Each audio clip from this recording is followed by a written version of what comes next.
millions de vues, mais je fais pas la star. C'est les keufs qui appuient sur start. Une taf, qui taf, je suis toujours hal. Dans ma tête, le shit me met des patates. Ça chaud en balle. Je commence directement avec mon personnage au fond des ruines, dans un endroit assez vide, et en explorant un peu, je rentre dans une salle où je découvre la première créature qui semblera me guider dans les ruines. Elle me dit qu'elle s'appelle Toriel, et elle semble assez cool. Mais comme je l'ai dit, on est en mode génocide, et je la tuerai de toute façon, même si elle a l'air gentille et bienveillante. Hein. Mais moi par contre je le serai un peu moins. Elle m'introduit ensuite dans les ruines et m'amène au premier point de sauvegarde. Ils seront super importants étant donné qu'ils me redonneront tous mes HP si j'en perds un peu trop après un fight. Et j'en aurai vraiment besoin. Après, elle me montre que les ruines sont truffées d'énigmes, mais en vrai ça je m'en fous, je suis là pour tuer. Et le plus important c'est pas les énigmes, hein, mais je dirais que c'est plutôt ça.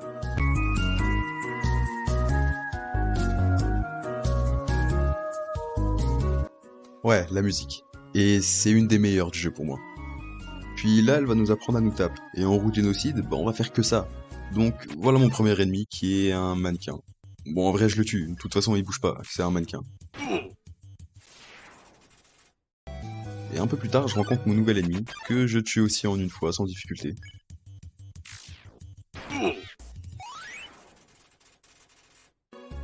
Suite à ça, je résous des énigmes et j'assassine des monstres un peu gaze, toujours en une fois bien sûr. Puis je tombe sur un fantôme dépressif un peu particulier. Mais pas vraiment compliqué non plus en vrai, le jeu à ce stade est plutôt facile étant donné que c'est le début. Et il deviendra plus dur après, hein, pas vrai? A few moments later. Enfin bref, j'ai trouvé un vrai couteau par terre et ça sera ma première nouvelle arme. Alors je l'essaye sur quelques fils de pute.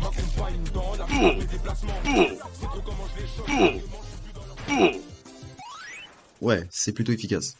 Et comme convenu, tous les fils de pute sont éliminés, alors je me dirige enfin chez Toriel pour l'envoyer 6 pieds sous terre. Pour lui faire mordre la poussière. Pour l'éliminer. Pour la tuer, enfin t'as compris.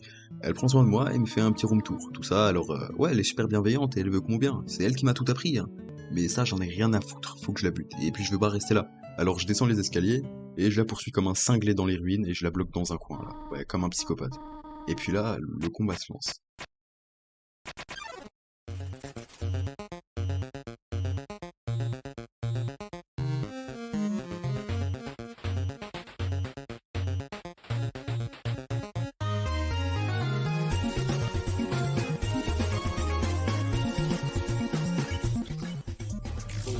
Sale pute, j'ai du ski, j'ai des pises. Bobo, ex. D'abord je les guise, après je vise dans les gims. Donc, avant de sortir, je me déguise. C'est des bitches, on leur fait pas la bise, qu'on leur fait du mic. Qu'est-ce que tu voulais qu'ils nous disent? Compton, c'est les bleus, pas les crips, ils ont trouvé le corps derrière une église.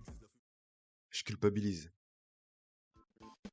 C'est pas vrai, j'étais vraiment en train de rigoler après, je me suis tapé une barre. Bon, une bonne chose de faite. Maintenant, je me dirige hors des ruines pour continuer l'aventure. Parce que j'ai encore plein d'autres monstres à tuer. Et là, je fais la rencontre d'un squelette. C'est Essence, et son frère, Papyrus, en rouge. Je marche encore un peu plus loin et je les revois encore. Eux, par contre, j'ai vraiment hâte de les tuer. Je les voyais partout, et ils parlaient de me capturer, de me mettre tout nu dans une cave, enfin, je sais pas, c'est bizarre. Mais bon, je fais pas gaffe, et je tue encore quelques monstres. Enfin, de toute façon, j'ai que ça à faire. Et comme on attend le mariage pour être en couple, je bute les deux yinches haramistes. Voilà, un peu plus de pureté dans ce monde quand même. En cherchant un peu plus de monstres, je me suis dit que j'allais faire un easter egg du jeu, et pour ça, faut juste faire l'autiste contre un mur et attendre longtemps. Longtemps, toujours. Par contre, faudrait peut-être que tu commences à spawn, espèce de gros fils de... Le combat se lance, et là je le fight, et j'évite ses attaques sans grande difficulté. Le monstre là, en vrai, il va même pas m'aider pour ma run génocide, parce qu'il joue pas sur le compteur de kills. C'est juste parce que c'était cool de le faire.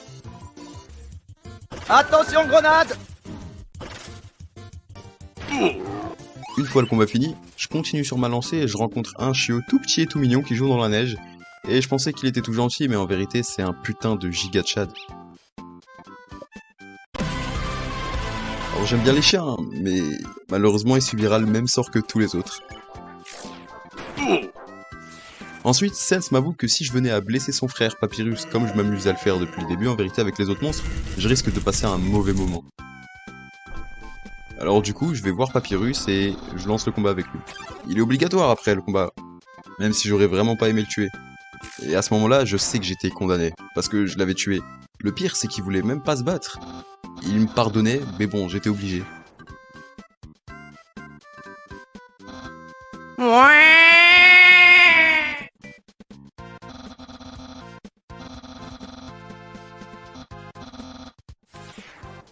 Bref, je continue mon chemin et je rentre dans le prochain biome. Et je fais la rencontre d'un chevalier du nom de Undyne qui fait un peu la bête de meuf à me regarder de haut comme ça sur sa falaise et à disparaître dans le noir. Enfin bref, je sais pas à quoi il joue. Où peut-il être, où ils peuvent bien être. Non mais sérieux, il croit qu'il fait peur à qui? Bon, je vous passe les détails, mais ensuite, je terrasse tous les monstres et je continue mon chemin. Et après une course-poursuite avec Undyne, j'arrive enfin à m'échapper. Mais je tombe dans ce qui semblait être une sorte de déchetterie ou je sais pas. Et là, je fais la rencontre d'un autre mannequin encore. Ouais, vous vous souvenez de celui des ruines là que j'ai défoncé? Ouais, celui-là, notre premier ennemi. Bah en fait, l'autre, c'est son cousin, et il veut prendre sa revanche. Mais Meskin, je le tue aussi. Tiens, fils de pute. Ensuite, un enfant se dresse au travers de mon chemin. Alors, lui aussi, je vais devoir le tuer à ce que je vois. Mais bon, ce que je savais pas, c'est que ce qui allait suivre allait être vraiment long. Très long. Ouais, Undyne a juste encaissé le coup, et maintenant, elle veut me soulever, et ça va être un des pires combats de ma vie.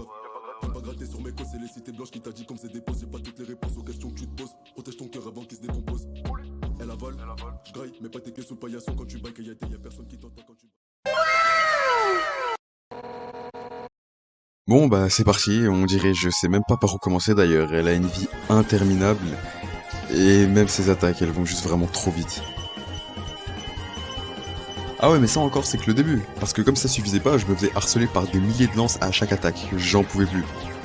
Et à chaque tour j'avais l'impression que sa boucle ne bougeait absolument pas non plus, c'était un combat impossible à faire pour moi, parce que je suis un peu nul aussi.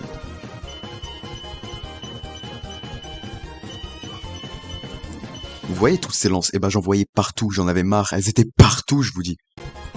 Mais je me dis que ça encore ça va, parce que j'avais quand même beaucoup de heal, donc bon, je pouvais pas mourir. Bon ok je suis mort une fois mais pas deux.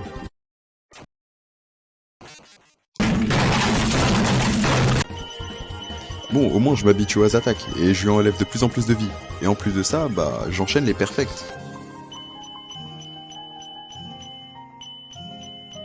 Perfect. Mais je me fais toujours autant harceler par ces lances.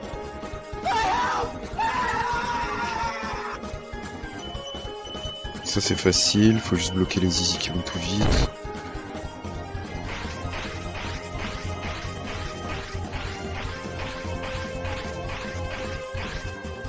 Non mais comment ne pas avoir mal à la tête avec tout ça? Mais bon, au moins je me rapprochais de mon but, elle était bientôt morte.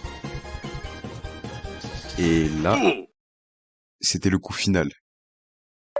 Et enfin, après des longs essais, des heures de tryhard, j'en pouvais plus, je puais, j'avais pas dormi, bon non là j'abuse, mais au moins je l'avais battu, c'était déjà ça. Alors, ça a voulu m'éteindre. Eh ouais. Ah oui, c'est vrai, et maintenant on peut enfin jouer, parce qu'on jouait à un jeu de base, c'est vrai. On va tout dans le sprint, je fais déjà le délit, j'arrête pas ma fuite, je finis à l'abri, sors d'un grand boutique. Les commis, on les connaît. Les vrais bandits, on les connaît. Les vendeurs du dimanche, on les connaît.